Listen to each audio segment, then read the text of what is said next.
Bon, ben, Simon, tu nous dis quand on est bon? Ouais. On est bon apparemment. Eh ben, bienvenue à tous pour cette deuxième session nocturne où nous avons le plaisir à la Centrale Son d'accueillir une personne qu'on connaît très bien, qui fréquente ce lieu assidûment, De manière journalière, j'ai envie de de dire. manière quotidienne, journalière, hebdomadaire. Le mec est abonné à la Centrale Son. C'est Dusty D qui nous présente son album Crème solaire en hiver. On peut l'applaudir, s'il vous plaît. Merci beaucoup d'être là. Alors pour ceux qui découvrent le lieu et surtout le concept des sessions nocturnes, c'est pour nous l'occasion de présenter un artiste sans vraiment l'annoncer et de pouvoir partager ensemble un moment un peu intime, que ce soit par le nombre où on essaye d'être un peu en monde un petit peu confiné, que ce soit aussi par le degré d'interprétation sur scène où on offre une version un peu différente, notamment la dernière fois avec Obi-Wan où on a présenté l'album un peu... euh, on a un peu disséqué, de cette manière-là. On a écouté, on a découvert, des chansons, on a découvert le clip aussi En et donc avant-première, ouais. en avant-première et donc à l'issue, notre entretien, nous aurons donc le plaisir de découvrir Dusty D en scène pour nous présenter Un tout nouveau set live avec le magnifique piano qui est juste ici. avec lequel tu nous présenteras justement ton EP, les 5 titres qui composent, Crème solaire en hiver. Exact. Voilà, donc ça c'était pour l'introduction. Tout de suite, on va parler justement de l'EP et de ce process, dans lequel tu, nous emmènes maintenant, quelque chose de très musical. On sait que tu as une aventure, principalement dans le rap, on te connaît beaucoup pour, ce que tu as fait et amené Exact. aussi, dans le rap. Ouais, jusqu'à maintenant, ouais. Voilà, donc ce morceau, déjà le titre, Crème solaire en hiver, c'est un nom qui est assez intriguant et donc on aimerait savoir un peu, comment ça traduit l'essence du projet? Est-ce que c'est une métaphore d'un besoin d'une protection dans des moments inattendus, des moments un peu de fragilité? Parce qu'on peut dire que l'album, enfin l'EP, il est conçu aussi dans une certaine forme de sensibilité, non seulement avec Ouais, ouais, de fou. le texte, mais aussi avec la musique. De fou. Après, si c'est une protection ou pas, je laisse aux gens d'interpréter ce qu'ils veulent. Moi, c'est toujours ce que je dis. À partir du moment où je sors un truc, les gens peuvent l'interpréter comme ils veulent. J'ai eu l'expérience chez Equinox FM où dans ces problèmes, ils n'avaient pas très bien compris le titre. Mais après, chacun est le... Voilà. Mais Crème solaire en hiver, du coup, oui, c'est le côté dualité entre la chaleur, l'été, les morceaux un peu plus dansants et chaleureux, et les côtés plus introspectifs qui reflètent plus l'hiver, la froideur, et voilà. Mais c'est pas juste un album de sensations, c'est un truc qui raconte quelque chose et qui se Tout à fait. positionne plus dans pour moi, je l'ai écouté là dans le train en venant avec, un regard un peu plus, j'ai vraiment envie de rentrer un peu dans le texte et trouver un Mm. peu le fil rouge et on sent que c'est un truc qui parle principalement de différents stades dans Ouais. une relation amoureuse. Tout à fait.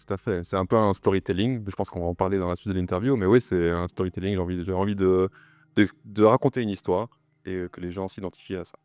Et ce côté crème solaire, c'est juste pour le jeu de mots ou bien c'est parce que tu as envie aussi de dire que je sais pas moi, Ouais. est-ce que pour toi la musique par exemple, c'est aussi une sorte de baume, une sorte Ouais, de ça, faut. de quelque chose qu'on applique pour, soigner quelque chose ou pour pouvoir parler de quelque chose qui est parfois Ouais, douloureux? fou, la musique, ça a toujours fait partie de ma vie. Je fais de la musique depuis que j'ai 10 ans. Je crois que j'ai commencé le piano et j'ai commencé à écrire même des petites chansons quand j'avais 10 ans. Donc oui, le piano, la musique, ça a toujours été un truc qui m'a permis de pouvoir m'exprimer différemment, surtout mes émotions. Je suis quelqu'un de très pudique sur mes émotions. Donc ça a toujours permis de m'exprimer. Donc ça, c'est sûr. Et tu dis tu as commencé il y a ça fait quoi? Ça fait une quinzaine d'années que tu as commencé, un peu plus, Ouais, c'est la ça. musique et c'est quoi ton parcours en fait, dans la musique avant d'arriver au rap? Avant d'arriver au rap, bah, j'ai commencé le piano, formation solfège avant ça, que j'ai fait du piano, j'ai fait un peu de saxophone, j'étais dans une fanfare où je faisais le piano, puis j'étais dans une chorale où c'était très fun aussi, pendant 4 ans. J'ai pris des cours de chant, et puis le monde du rap est arrivé à moi vers 15 16 ans, avec des potes, freestyle, skatepark, tu vois, le package. Et puis j'ai commencé à sortir des petits trucs, mais je trouvais que le rap, c'était le plus simple dans l'écriture, parce que moi, je kiffe écrire. Et c'est plus facile d'écrire des morceaux de rap quand tu kiffes vraiment l'écriture que des morceaux où tu as moins de texte, comme les chansons pop, R&B, et cetera. Oui, c'est vrai que les formats rap poussent à écrire de longs textes, de Tout à développer les fait. sujets et cetera, et peut-être à la différence justement, c'est que on le voit aussi ici dans le travail que tu fais où je remarque qu'il y a quand même des influences rap par moment qui reviennent Fou, et dans le texte, on voit que aussi le côté pop oblige un peu à synthétiser aussi les idées, c'est pas mal de aussi fou, ça paraît très notamment facile d'ailleurs, ce côté de synthétiser les paroles pour faire passer l'idée, mais d'avoir quand même envie d'avoir, du fond. Ouais. C'était pas facile. Ouais. Ben oui, oui, je trouve l'exercice est plutôt pas mal fait et tu vois comment, tu es venu en fait, si tu veux, à avoir envie de revenir à quelque chose que tu avais peut-être, laissé un peu de côté au profit Ouais, je sais d'autre pas chose? trop. Je pense que c'est la vie qui fait que à ce moment-là, je me suis dit: «C'est le moment de pouvoir mettre mes skills en avant de pianiste et de musicien et de chanteur». Jusqu'à maintenant, j'ai peut-être pas forcément les moyens, que ce soit techniques ou financiers, de pouvoir, faire ce que je voulais. Et là, c'est vraiment un projet où je suis complètement moi-même dans en tant qu'artiste, quoi. Eh ben, on va revenir un peu sur le projet justement et ta vision, d'artiste Let's dans go. le développement de ces 5 morceaux. Chaque morceau, vas-y, ça correspond un peu à une étape Ouais. d'une relation amoureuse. Est-ce que tu peux nous parler un peu de la chronologie ou de la progression qu'on retrouve dans ces différentes Ouais, étapes? carrément. Alors Vaudou, du coup, c'est le début d'une relation où tout se passe bien, on apprend à se découvrir émotionnellement et corporellement. Et c'est là où tout se passe bien, quoi. Et puis tu as Danser tes problèmes, les premiers doutes apparaissent, mais on danse dessus. Il y a les problèmes, mais on est là, c'est cool. C'est un peu comme l'expression, je sais plus exactement comment elle va, mais il faut apprendre à danser sur la pluie. Enfin, vous l'avez. Et puis il y a Cœur mitoyen. J'adore quand tu me vois. Bah, c'était aussi pour eux, évidemment. Il y a Cœur mitoyen où là, pour le coup, les doutes sont très présents et c'est très introspectif et on a la vision des deux côtés, donc la meuf et le mec. Et là, on sent le côté plus poignant. Et puis la fin, frontale, où là, c'est une image de choc frontal, accident de voiture, où c'est la fin de la relation. Et évidemment, il y a le feat avec Obi-Wan, où là, on l'interprète comme on veut. Mais moi, je l'interprète comme quand, après une rupture, la seule chose qui fait forcément du bien, c'est d'aller voir des potes et de se reconstruire par après. Oui, c'est vrai que c'est un morceau qui amène plus de légèreté, plus un côté.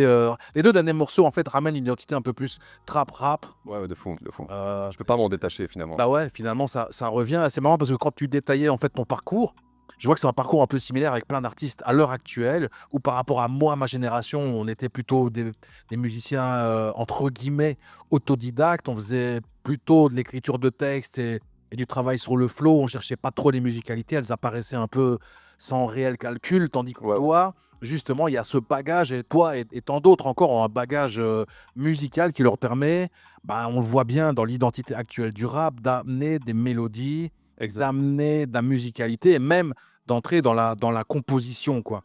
Et exact, ouais. et pour l'EP, tu es entré dans la composition. Ouais, à fond, à fond. Genre, par exemple, Vaudou, je l'ai composé entièrement chez moi. J'ai commencé à faire une petite maquette avant d'aller au studio, ce que je faisais jamais avant.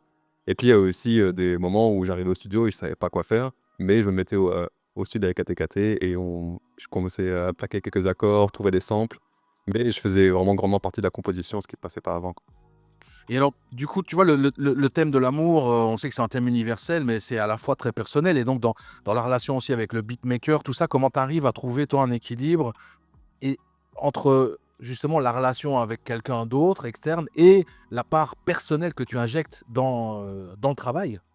Je suis pas sûr d'avoir bien compris la question. Comment ça se travaille ça avec quelqu'un? Parce que c'est quand même quelque chose de très personnel. Ouais, Est-ce que tu amènes la couleur musicale, toi, et puis tu as l'intervention extérieure qui vient? Est-ce que le texte influence la composition, le texte, il est toujours venu après. J'ai toujours d'abord fait la musique Ah oui? et dès que les premiers morceaux étaient nés, j'ai vu qu'il y avait un fil rouge qui venait et du coup, c'est venu comme ça. C'est la musique qui donne le ton? Ouais, sur ce projet-là, en tout cas, c'est la musique qui a donné le ton et c'est la première chose qui m'est venue, c'est ce côté-là, amour, avoir une envie de raconter une histoire et avec ATKT, du Et ce coup, c'est process-là, il se fait avec ATKT. ah, c'est ça. Donc du coup, vous travaillez ensemble sur quelque chose où il y a pas vraiment encore il y a pas une certaine pudeur encore dedans, parce que le Non, texte du tout. arrive après?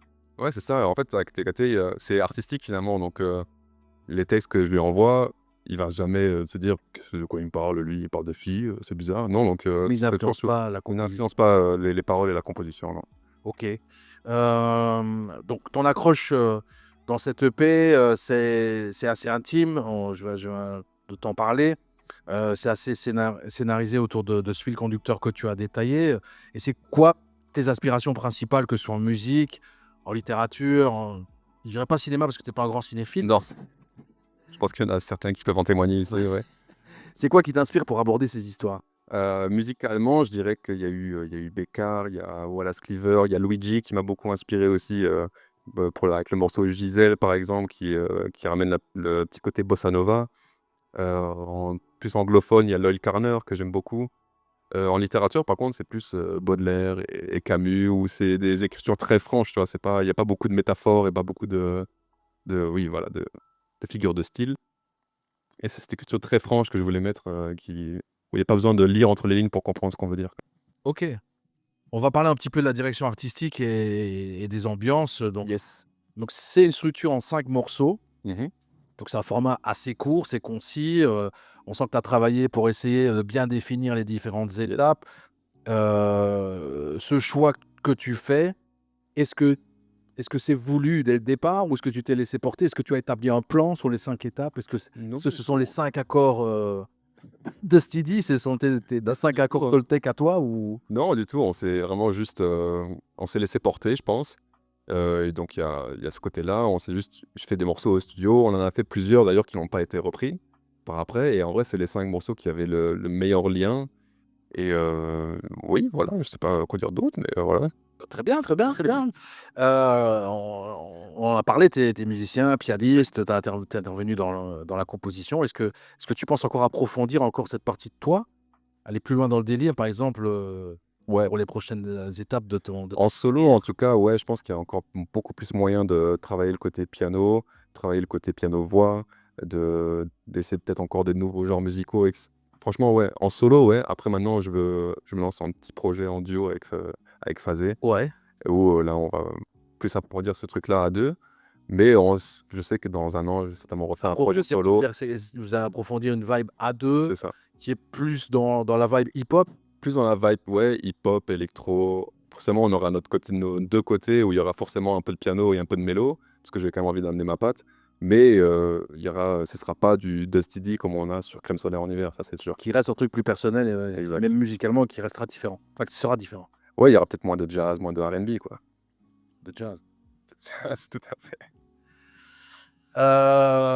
Bon, on a parlé un peu d'ATKT. Est-ce que tu peux nous présenter un peu toute l'équipe qui a bossé sur le projet? C'est intéressant de savoir un peu avec qui tu as travaillé Musicalement, du pour coup. enrichir cette vision. Bah, je pense que c'est un tout. Il y a aussi les équipes qui ont travaillé sur les visuels. Ok.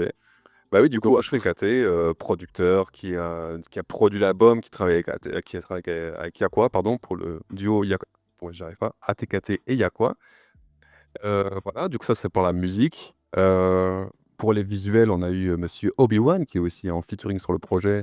Babex, qui a fait l'homme le plus frais de la Terre, comme il aime à se nommer.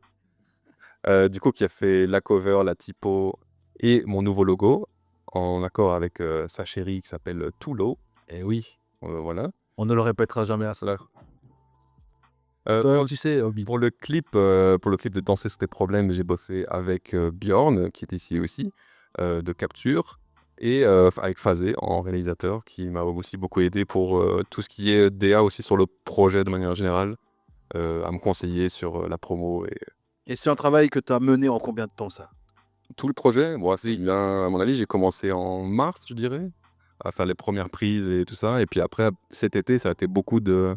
Quand le projet a été booké, ça a été beaucoup comment c'est monter une DA, monter une esthétique autour du projet et surtout la promo qui m'a pris beaucoup de temps. Eh ben, parfait, je crois qu'on a un peu tissé tout. On va parler peut-être un peu de l'avenir, quoi. Un peu voir comment toi, tu vas te projeter après Crème Soleil en hiver. Ouais. Est-ce que justement cette EP, il s'inscrit dans un chapitre à part dans ta discographie que j'espère sera très longue? J'espère aussi. Ou alors est-ce que c'est la pierre angulaire d'un nouveau départ? Je pense que c'est un peu des deux, parce que c'est un truc nouveau sur lequel j'ai envie de bâtir quelque chose. Mais donc c'est un truc à part, mais en même temps, j'ai envie que ce soit un truc qui fonde quelque chose pour repartir mieux par après. Donc ouais, je pense que c'est un peu des deux. Ok. Et puis on peut annoncer qu'on pourra te retrouver le 18 janvier. Exact. C'est pas encore annoncé, mais je pense qu'on peut l'annoncer ici, ouais. Spoil, c'est nos voisins. Donc le 18 janvier, tu seras en concert pour présenter de nouveau. Exact. Je serai aux Urban Ardents pour les 8 ans de Cultura. Voilà, pour présenter mon projet. Et on va profiter des applaudissements pour continuer sur cette bonne note et que tu nous fasses découvrir en primeur, justement, l'EP Crème Solaire en hiver. Merci de ski. On peut l'applaudir encore.